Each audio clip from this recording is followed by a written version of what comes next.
Do you live in a world filled with corporate data? Are you plagued by siloed departments? Are your lackluster growth strategies demolishing your chances for success? Are you held captive by the evil menace, Lord Lack? Lack of time, lack of strategy, and lack of the most important and powerful tool in your superhero tool belt, knowledge. Never fear, HubHeroes. Get ready to don your cape and mask, move into action, and become the Hub Hero your organization needs. Tune in each week to join the League of Extraordinary Inbound Heroes as we help you educate, empower, and execute. HubHeroes, it's time to unite and activate your powers. Do you remember when like it would go on and we'd have to talk about Max or Devin working at like HubSpot? Yeah. Yeah. At least there's not that anymore. So True. Liz, how you doing? So Me? good. Wait, who'd you ask how you doing, George? Liz? Oh. Guys, are you all okay? Do you need a hug? How are we this morning? A Monday Listen. hug might be good. I just had a week long vacation because the kids were off for April vacation. I got sick day one, Oh. and this is the first day I felt better since then. Well, I'm glad So you I was feel better, literally brother. sick for the entire Yikes. thing. So Welcome I'm not back. great, but yeah, this is cool. Wish I could have enjoyed my Welcome vacation, not sick, but yeah.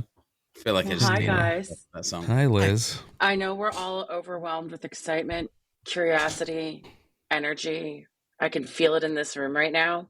Oh yeah. But we are back for part 2 of our conversation about HubSpot pricing. Now, for the listeners who joined us last week, you know that this week we're digging into tiers, mistakes, best practices. But George, I want to turn to you first, because as I recall, there were some nuggets of wisdom you wanted to kick out of Max's brain first before we moved on to this rest of this conversation.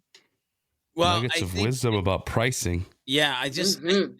think man, I'm trying to remember back then if there were like some nuggets of wisdom. Well, don't you guys know my toxic trait? What? Uh-oh.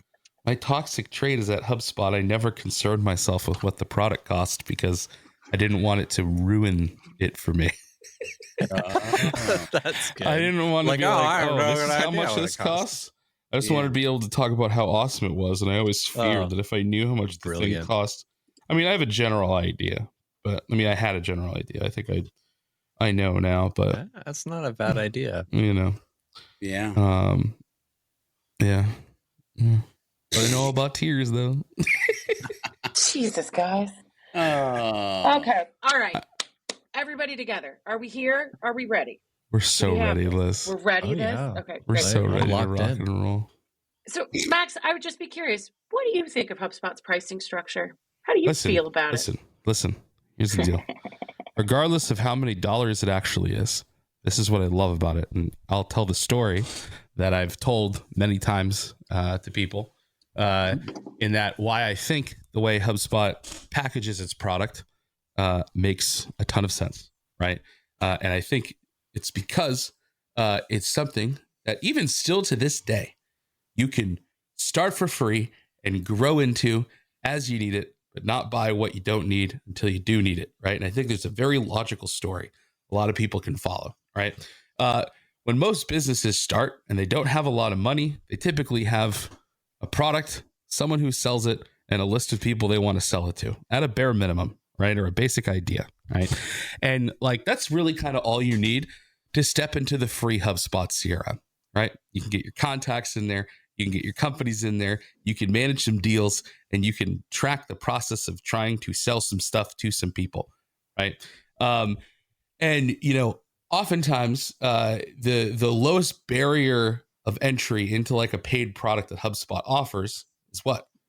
A sales hub, right? Sales hub seat here, sales hub seat there, right?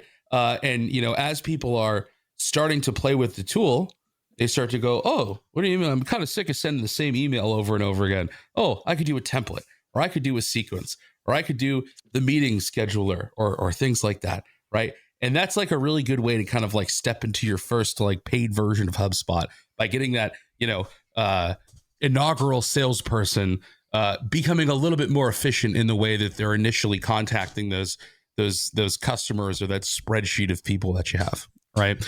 But the problem is, eventually, that list dwindles down to nothing because those people either buy or they tell you to off, and you realize, hey, we need more leads. So this is where you might look at the marketing hub, right? And maybe you bring in your first marketing hire, you get them, I don't know, like the example I would always say is like writing blog posts, right? But you get them creating content, you get them actually, marketing your stuff. Maybe you're setting up your social media presence for the first time and you want a way to manage that. Maybe you're trying to email folks and, you want to have a better way of doing that, right? A lot of reasons. See, last time I told this story, marketing and content hub weren't different things, right? So it's interesting to think about how they kind of like weave in together, right? But you can work your way into that, and then if your marketing team is pumping on all cylinders and you're creating a lot of demand for your product through those efforts, right? And then you got your sales team being super efficient. The output of that is going to be more customers, right? And when the salesperson is sick of fielding all those conversations, and you start to bring on your first support hire, then you can start to dive into the service hub, right? And so I just like how, sure, they offer incentives for you to buy it all at once, but the truth of the matter is not every company is ready to do that, especially if they're just starting out, right? So I do still love the fact that, yes, it's one big happy platform and it all is one product technically, right? But you can ease your way into it as the business needs to, right? Instead of taking on this giant burden of paying for all this stuff that you don't need right at the very beginning, right? So that's what I think about it. I still love it. I love the whole hub model and how everything is like compartmentalized and separate and kind of like you can step into it when you need it. I mean, I get it. But as the guy on this podcast who said, I think we've hubbed ourselves to death, because it's like CMS hub and marketing hub and sales hub and operations hub and content hub and hub, like, geez, out. But from a pricing standpoint, from a structuring what you get standpoint, which by the way, if you don't want to feel like you've hubbed yourself to death, then you just do customer platform and, you just start to rock and roll. But there's a lot that we could talk about when it comes to like, especially breaking it down to each tier and kind of the differences of like, because, you mentioned kind of growing with you, Max, like free to starter to pro to like, there's a lot. Like there's a lot in that. There's a lot. Yeah. Well, last week we were talking about the huge discrepancy between starter and pro, like as far as price goes, especially when you're at the tier, like the platform level, getting the whole shebang, which usually offers the best discounts. They give you the best discount when you're getting the bundle, right? Mm-hmm. But yeah, that's like, I mean, you're at $20 a month if you're billed annually or whatever, and then it's like $14.50 a month. Boom. Yeah, that's a big boy jump, right? Yeah. And I think like too, like, sure, there's different features in different hubs, but I think also the, I don't know how to like phrase this, but like between starter, pro, and enterprise, there's also sort of like a generalized vibe of like what that means. Right. So like for me, it's like starter it's the taste, right? And if you got like a small team in that department, like that might be where you kind of start with that. Right. And it's really kind of giving you an idea of what it can do, but like there's limits on it and things like that. I feel like the breadth of functionality always comes in at pro, right? And to me, the general sense that I get of most of the features in enterprise, and maybe this is like less true today, but this is, and I'm just saying that thinking that there's probably going to be an example, even though I don't have one. It always felt like the enterprise tools were really the stuff that would come in that's only relevant to larger scaling teams, right? Like, so for example, and right now it ends up being like the breeding ground for new features before they get trickled down to pro, right? Right. Or the one that you get when you have like a high contact level or something like that. But you know, and there are like those cheeky little features that they'll just like tuck up into enterprise to get people to like upgrade into it, right? I mean, custom objects is a huge one. Yes, and, exactly. you know, we're on the precipice of that not being a thing anymore, right? With especially if we get those app defined objects, like correct object library, right? You're only going to see object library get bigger, right? Yeah, or partner objects would be nice too down the road someday. True. I think True. if you're a partner and you have a specific build. Yeah, that'd be really helpful. But like, you know, I'll always refer back to things like SSO, even though I think SSO just got pulled down to Pro. I might be like crazy. SAML SSO or just like really? single sign on. I might be wrong, right? But like when you look at something like SSO or playbooks, right? And even though playbooks did get pulled down, right? You know, those were things where it was like more relevant when you had a scaling team, because where those tools became relevant was really only when you had a lot of people to deal with, right? So like single sign-on, that one's obvious, right? Like, you know, if you're managing a lot of users and a lot of logins, like, you know, it just makes sense that you use SSO. With playbooks, right? I mean, when those first started, like what was the whole point of those tools? It was like enablement at scale of people using the CRM, not like two people, right? It was like when you had people joining, you know, your company and you wanted them to have easy resources on like how to run a call or how to do this or how to do that. Like playbooks helped with that. And to get the data in consistently, super important across new hires. Like, how do you get people to do the same thing in the same way when it's just properties on the left-hand side or whatever? Yeah. Right? Another really good example is Operations Hub Pro when they had data sets. Right. Again, the real big thing with data sets is like enabling teams with the data that they actually need and what they need to do with reporting. Again, something that doesn't necessarily become super relevant until you have a bunch of different stakeholders, you know, trying to access data in a way that makes sense inside of your HubSpot reporting. Right. So like, again, I don't know if that tracks as much today just because of how much they've like dragged down to Pro, even though like, you know, they've dragged it down to Pro without having all the features. So like they still kind of give you like a reason to go to Enterprise. Right. But I mean, that's like the other kind of thing to think about. Are always building reasons to get you to Enterprise, and not in a negative way, by the way. Like for instance, Journeys, right? The new Journeys that's marketing Enterprise only, right? Yeah. And I think you guys are having a conversation that's very interesting because it's like, you don't need it until it's relevant. By the way, relevancy could be small team, large team. It doesn't matter. It's just till the things are relevant. I think that's one of the biggest things that I would hope people would do instead of just many times we go to a pricing page and we just look at the price instead of looking at the things that we need that we might not get. For instance, like if we start this conversation where it's like, let's just take Marketing Hub, which by the way, we could dive into each and every one of the different hubs if we wanted to, but we'd be here for 27 episodes. You know, if you need campaign reporting, Starter is not going to be for you because you can't do campaign reporting in the Marketing Starter. Or if you want to do social media, it's not going to be in the Starter. Like you have to go to Pro to be able to get that campaign reporting, which by the way, now is super powerful with the new campaigns goals and like the new dashboard and like the fact that the sales stuff is in there. And we've done an episode on that. Like you can go back and listen to like our kind of campaigns rant. But if we just continue to kind of think about that, like if you need presets, if you need custom reporting, if you need calculated properties, if you need like A/B testing, Starter's not for you.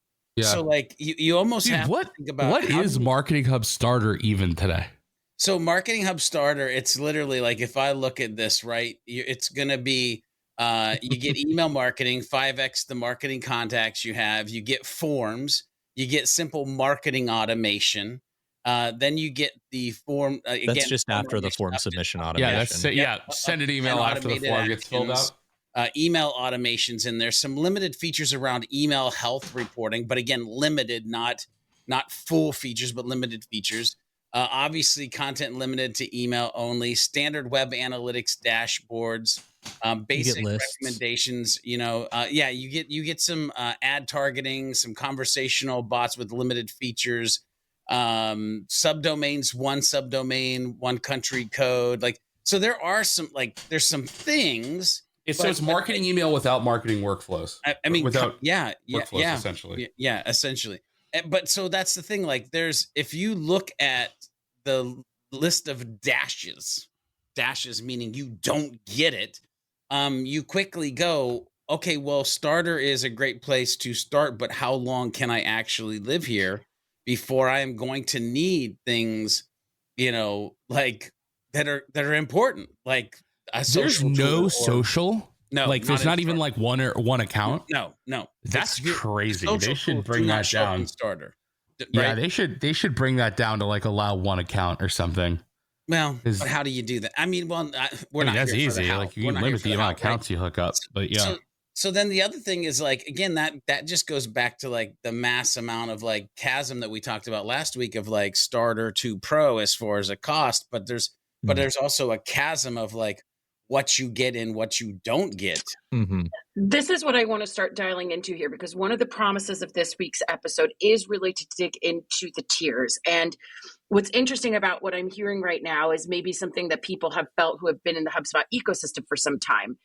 The differences and the differences in the tiers, starter, pro, enterprise, on its face still make a lot of sense, but it has gotten a little bit more complicated. And the difference in pricing between the tiers has become much greater. And then when we add in this mix of what we were talking about last week with marketing contacts, now they're doing seat pricing. It's much more of kind of like a complicated calculation to figure out what it is you're actually paying for and what it is you actually need. Yeah. Mm-hmm. I mean, you almost have to go through this with like a fine tooth comb, if you will, because like if you're an organization out there and you're like, hey, we need something like a sandbox account. All right, enterprise, no questions asked, like, because it's not in pro, right? Or if you're like event visualizer or organize your teams, like up to 300 teams in enterprise, right? Like you kind of have to go and look at this from just and again, not to be that guy, but like, when you go to market with sales, you have a strategy. When you go to market with like your content creation, all that, you have a strategy. Yet, are people taking time to have a strategy on what they need to purchase based on what there is and isn't versus what they need and what they don't? And sometimes I don't know if people are taking the time to dig as far as like, for instance, there's AI social inbox insights now that's literally on the pricing page. But guess what? Enterprise, not pro. So like, and that's another place where we're starting to get a little bit of this chasm where a lot of the really high end AI powered stuff, because at the morning show that I do with like all the updates with Chris Carolyn and Casey, it's like a lot of the AI stuff, you'll see that it's dipping into the enterprise account versus like even a pro account. Some of it's in pro, don't get me wrong. But like, is starter really going to have much of that? And so why are most people buying HubSpot now, right? Is it because sales? Is it because marketing? Is it because commerce? Is it because content? Is it because AI? Like think of a world where the last two acquisitions of HubSpot, right? Frame and what's the CPQ? Cash flow. Like, we got to start to remember who's coming to our doors, the HubSpot doors. They're not my doors, by the way. I wish they were my doors some days. But like, there's just a lot that people have to like. How many times are you talking about like brand add-ons or business units, and you immediately know that has to be like enterprise, and there's just Anyway, a tool does a lot, man, and it does definitely feel like whereas like sales and service, I think still to this day, like a lot of those tools seem like with enterprise, it's like the most relevant ones are the ones that are only, or the ones that are the tools that are in enterprise are really mostly relevant to like larger teams, right? But then you look at Marketing Hub Enterprise and it's just like the fancy bells and whistles are the ones that live in enterprise, right? Like they gate a lot of that stuff in there. But like you can even see that too, like, they kind of do that with some features in like some weird ones in Sales Hub, right? Like you guys remember the workflow action to be able to like enroll people in a sequence. Oh yeah. Right. That's enterprise only, right? And I think part of me wants to believe that like they were just so sick and tired of like hearing people complain that workflows couldn't do that, and knowing that everyone wanted to be able to have a workflow and roll someone a sequence, that they were just like, all right, you, it's an enterprise, go buy it if you want it, right? Which, by the way, as soon as you enable that feature, you have to tell people that they might have to rethink the actual sequences that they're building. Right.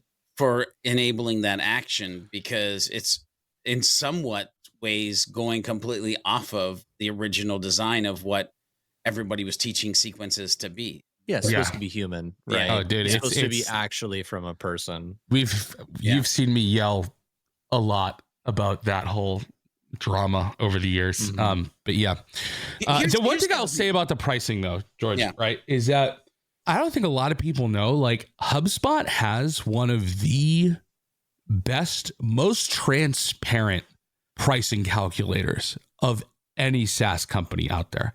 Like, if you go to HubSpot.com/pricing, they literally lay out everything. It's not like, oh, talk to sales to get pricing or anything like that. Right. Like, literally everything. You can look at the hubs that piece by piece. You can look at the platforms. You can see how the pricing scales depending on the variables, such as your seats and your contacts. And it's not like buying a car where, like, you see that price online and then you go in and you find out, like, oh, well, that's the price if you're a qualify for these 7 different things, and you're a veteran, and you're this, and you're all these other things that you wouldn't qualify for, and it ends up being $10,000 more.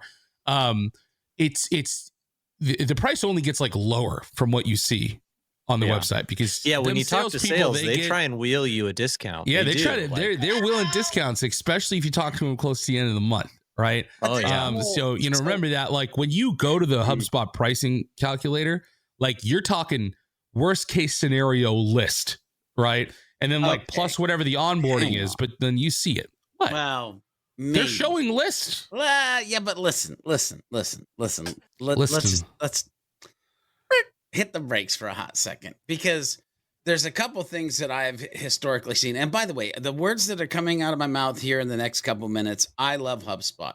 I don't know where my life would be without HubSpot, but let's be honest, the good old good old days are no longer the good old days, right? So, like, literally, to get a discount, there is a mathematical equation of things that you have to know and pay attention to actually talk in a direct reps language to be able to even try to get a 0.5, 1%, 1.5% discount. Like, the days of going out and just being like, yeah, give them a 40 or give them a 30. Like, those days are gone. Like, you might be able to squeeze a little bit of juice out of that lemon, but it ain't nothing like it used to be when it comes to trying to get people a discount. So yes, can the price be lower? Yes. Is it massive amounts? Probably depends on how large the organization is, how much they're going to come out of the wallet, how quick. So, like, just know that there's a rubrics around that. The other thing too is, like, there's add-ons for a reason, and there's limits for a reason. And if you're an organization that, like, you build a system and all of a sudden you hit the limits and you got to start hacking or upgrading to these add-ons, now all of a sudden the price can go larger than you thought. And let's just talk about the amount of humans that I've helped where they weren't paying attention to their marketing contacts and they imported a list, and all of a sudden Billy was sweating because he thought he was going to lose his job, because now all of a sudden it's like $1,000 more per, like, the bazillion contacts that got imported as marketing. So we got to be careful. Like, again, I love HubSpot, but it is designed in a way now with marketing contacts, seats, add-ons, and limitations that the price might be the price, or the price might change real quick, real fast. Yeah, I think that's where that legal.hubspot.com page comes in, right? That we, were talking about last week that we didn't really review here. But if you go there and you see the HubSpot products and services catalog, like, you'll be able to go down and see the add-ons and what the add-ons are. And, like, to us, seasoned HubSpot people who've been in most, not all, obviously, because there's so many spots in HubSpot and new ones are coming out every 5 nanoseconds. But, us seasoned people, we understand what these words mean, but a prospective buyer who maybe is shopping for a CRM, like a more powerful enterprise grade CRM from some sort of industry specific type CRM, which it doesn't have this kind of functionality or configurability, they're going to be like, oh, okay, Marketing Hub. And like, some of these words, you don't even really know what does that translate to in the user interface? What does that translate to in functionality? Like, let alone seats and limits, but like, do I need that? Or like, oh, when I go to Pro, I get however many lists and custom properties. But if I get multiple Pro, does that stack? Like, it doesn't kind of always tell you exactly. 'Cause it's a little bit convoluted for like people who've never really been there before. And brother, I think there's hidden prices in there, if that makes sense. Like, just because of not like intentionally at all, but because of like, new user inexperience, I suppose. Yeah, I would even say, even if you're not a new user, right? Yeah. Like I had the assignment last week that somebody wanted taught what the difference between the seats, permissions, and features were based on the hubs inside of their portal. And so then all of a sudden, if you start to think about like, well, do they get 5 snippets, 50,000 snippets, 5,000 snippets? Like, do they get 10,000 of this or 5,000 of that? And is it core, or is it like sales, or is it service? And then, by the way, one of the fundamental things is like, oh, I tried to give them a core and a sales seat. Oh my God, no, like sales has core in it. Like there's a lot of confusion when you think of all these different layers, which, by the way, if you're listening to this and you have never gone to legal.hubspot.com/hubspot-product-and-service-catalog, I feel like I should make a short link for that, like sidekickstrategies.com/catalog or something. I probably won't, but I probably should. But if you go to that, like this at least helps. But even this, and again, this is where, I heard Max talk about transparency and the calculator. Yeah. Even this, if you go to here and you search seats and you try to like make some type of like informed decision or create some type of presentation around what it actually means in a real world scenario in a port, it's difficult. So Chad, you're talking about like people who are new to the ecosystem. I would even say those of us have been in the ecosystem for a while are finding it like interesting to navigate all of the conversations and layers that need to happen. And so I can totally understand where somebody new comes and goes, customer platform, sure. Or they'll be like, or they'll hear these words, hey, we can get it to you for a cheaper price as customer platform. Well, I don't need Service Hub. It doesn't matter. You get a better, okay, sure. And then you've purchased something that you're not going to use, to which it's like, then why do you even have it? Because that's going to have complexity and like convoluted, like somebody's going to come up to you and be like, hey, what's tickets? Because by the way, you bought it, but you didn't hide it because you knew you weren't going to use it. So like here's the thing, like where I go with this is like, how do you pay what you're supposed to pay for the things that you truly need and don't show anything to anybody that they don't need to like really make this the most streamlined, optimized possible product platform for the people?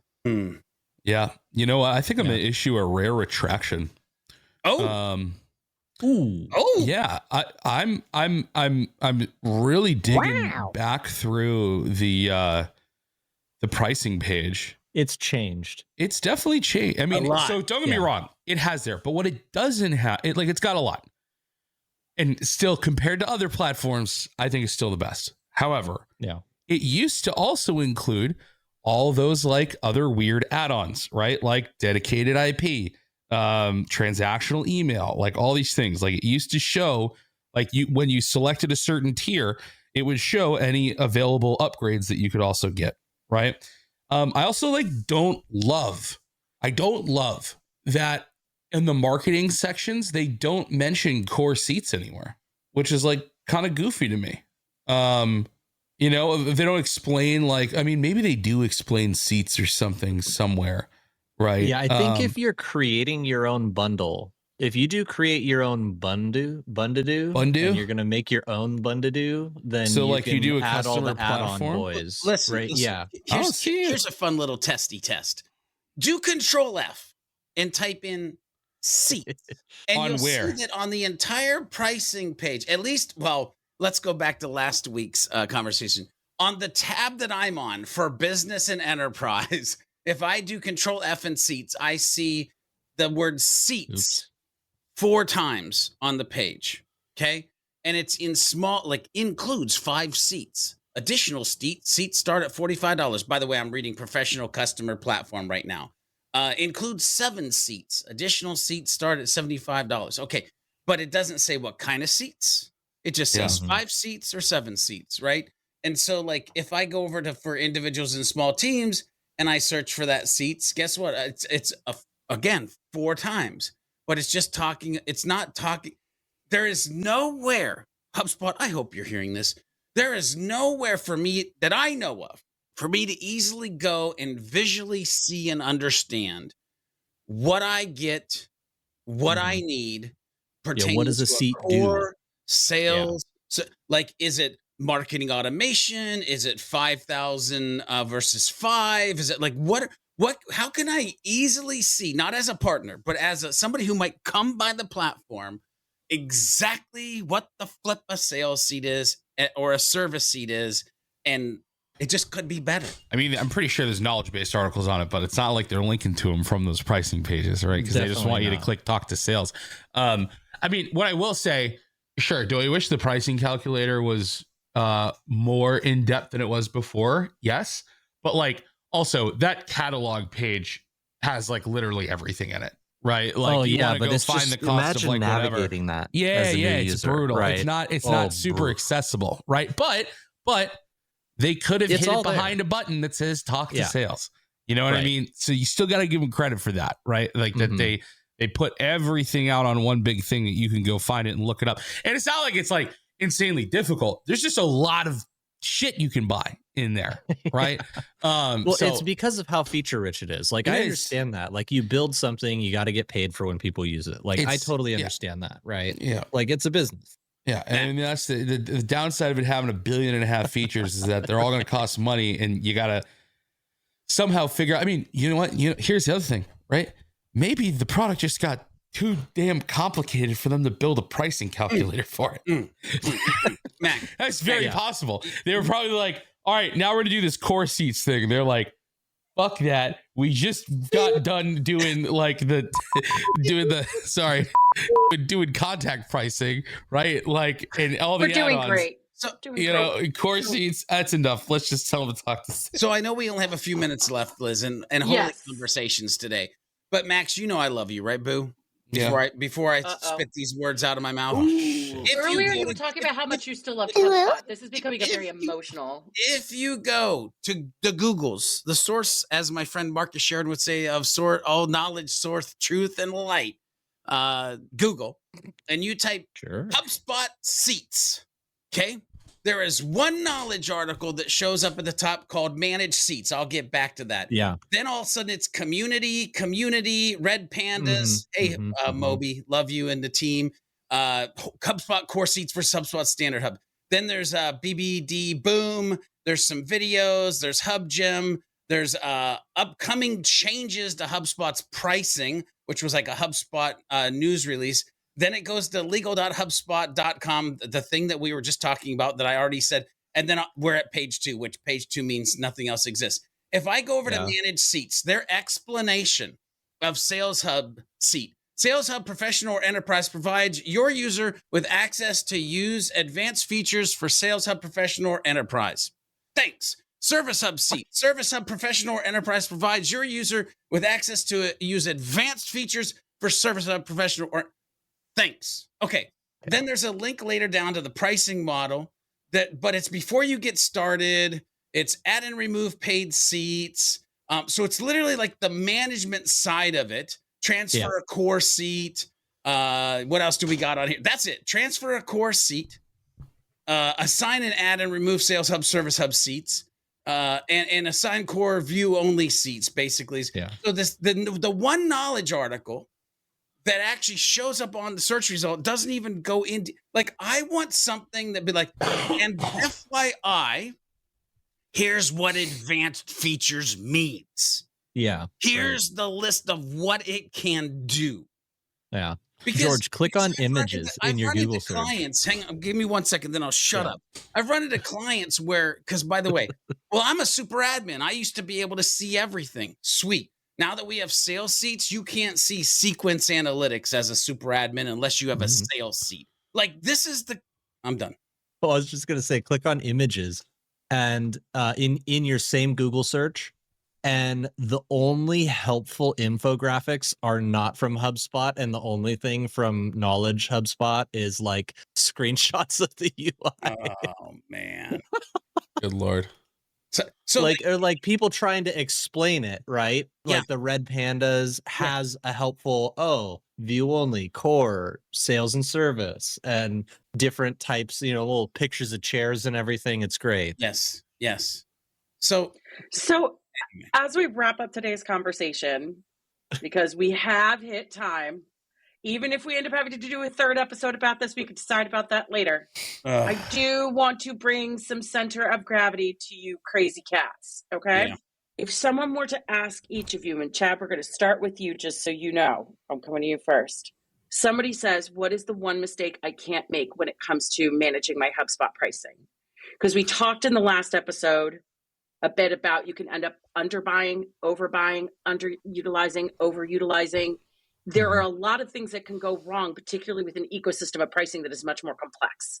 So if there is one mistake you would tell people they should not make, what should it be? Don't buy more than you need. Like, that is, I think, really important, because it gets a lot harder to make the value proposition to leadership when you're not using 1/3 or 2/3 of the stuff you bought, because you just got the bundle, and they are really happy to sell you more stuff mid-contract and give you a discount for it. Like, at least in my experience, maybe not as much anymore as George maybe was saying, but like, you could just extend that contract, get a little upgrade when you run into that paywall that you literally can't find any reasonable way to work around, and you want to bring that thing natively into HubSpot, except always buy Operations Hub Pro. Base, dude. Base. That is actually I true. love Ops Pro, but that's just so true. I won't work in your portal unless you have Ops Pro. Get out of here. Ops Standards. Wow. Yeah, I'd say, if you're first-time HubSpot buyers, if you're in a situation where you're buying anything above starter, right? Talk to an existing user, right? Like, ask them, hey, is there anything you wish you bought? Is there anything you regret buying? Things like that. Just because those people will, without a doubt, have probably figured it out by now. If there's anything they wish they either bought differently or negotiated differently, or stuff that they got that they don't use, right? Talk to someone who's using it. And here's the thing. Can you ask your HubSpot sales rep for a referral? Sure. I think it's probably much more effective if you go enter the HubSpot LinkedIn sphere and say, hey, #HubSpot community, we're looking to buy this for the first time. Would anyone want to give us their thoughts on whatever? And you'll get a billion people. Oh yeah, I can help you up. Half of them might be partners trying to sell you something, right? But you can figure out who the users are versus the partners, and even people who are partners, they just like talking about it, so they'd probably give you some free advice, right? So don't the asking for the customer referrals is kind of a goofy thing, because they're probably giving you a referral from someone who's probably going to get a discount on their account if you do a referral call and they end up purchasing, right? So it's just, be careful of that. George. Yeah. Do your due diligence. This is one place not to just what is that, a women of prayer or whatever, and really where my brain goes, and by the way, I don't care if it's me. I really don't care if it's me or anybody else, but this is actually one place where I would say, lean into the partner community. Like Max kind of alluded to, like the LinkedIn, asking questions. Like, yes, ask all the questions. I'll even say this: if you're listening to this, you're probably already a HubSpot user, but if you're going through this process and you're actually listening to this and you haven't purchased HubSpot, you might just take the pricing page, all the information from it, the legal page, put it in AI, explain to your AI assistant exactly what your business is, what you do, what you think your strategy, and just see what it starts to spit out of, like what you need, you don't need, or get together with a team of humans. By the way, this might be a great time where you get like sales, marketing, and everybody together and be like, here's the things we can do and can't do. What does every single human need from this platform? I don't know. I just wish it was easier, and I'm sorry that it isn't. At least it can do a lot, though. Oh, it's amazing. The tool is phenomenal. It's a trade-off. Yeah. You know what I mean? Super complex product that can do everything under the sun is going to have super complex pricing. Without it. Yeah, it's an amazing tool. Like, nobody should ever think that we don't love HubSpot, because it's like we literally just get here every week and talk about it because we like it and want to help the community, right? Without a doubt. Without a doubt. We just have lots of feelings. Yes, we do. Just a couple. That's okay, guys. Just a couple, at least 7. It's fine. It's fine. Well, on that note, guys, I hope you have a great week. And until next week. Someone want to say something quippy to take us out, or are we just going to end this like a bunch of normies? That feels wrong. Bye-bye. Oh, wow. Really, Chad? W's in the shot.